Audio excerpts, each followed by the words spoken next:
Today, Japan is recognized as both a major economic force and a leader in technology.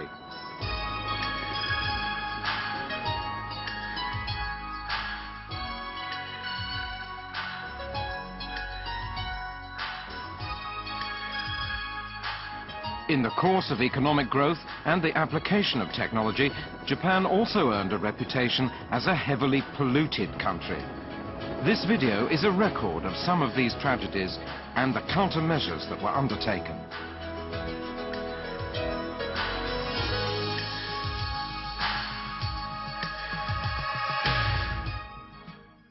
After World War II, Japan went through an intense period of economic reconstruction. In a 1956 white paper on the economy, the Japanese government announced the era of post-war reconstruction has ended. Three symbolic consumer items became the popularly accepted definition of newfound prosperity: refrigerators, washing machines, and television sets. Mass production from factories hastily built to provide goods and services to increasingly affluent consumers. Mass production, mass consumption.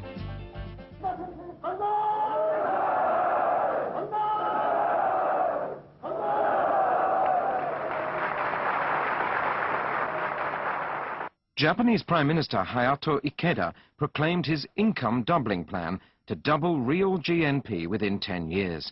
This policy statement was a blueprint to spur rapid economic growth and consumption. Japan put great emphasis on the development of technologies in the heavy and chemical industries. Many seashores throughout the country were reclaimed to build high-technology petrochemical complexes. Public transport systems such as highways and bullet train lines were constructed in rapid succession.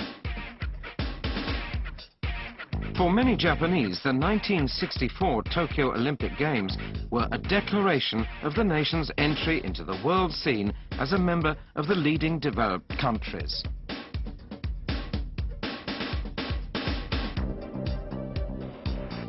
Unprecedented economic growth from the late 1950s until well into the 1960s doubled national income within 7 years. By 1968, Japanese GNP ranked second to the United States as the economy propelled the nation towards economic superpower status. But excessive priority on economic development and increased production created devastating pollution problems for Japan. As the national economy grew, the damage worsened.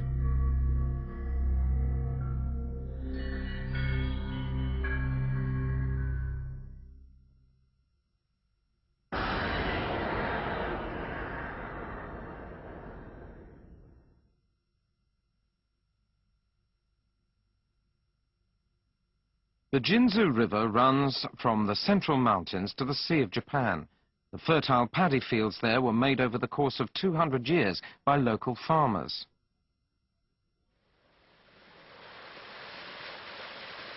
The Jinzu River irrigated a vast area of adjacent rice paddies and provided the surrounding areas with water for drinking and daily use.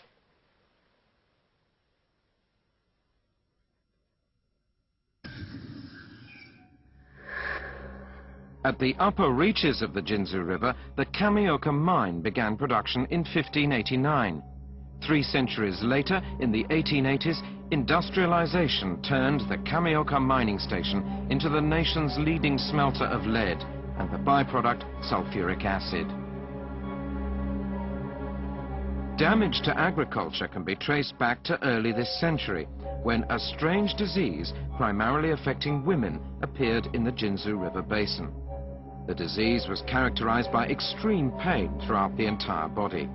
It was later named Itai Itai, or it hurts, after the victim's screams at the unbearable pain. Patients' bones were broken at the slightest movement, and each breath was drawn in agony.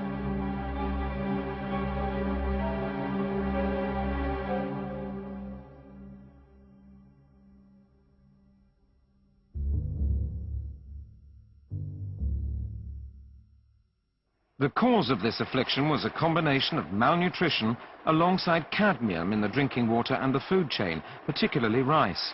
In 1957, a study was released which concluded that the Itai Itai phenomenon was caused by poisonous substances discharged by the mine into the Jinzu River. This cadmium contaminated paddy fields and irrigation water, causing severe and lasting damage to the soil and the human body. Water, which previously sustained life, became instead a carrier of deadly poisons.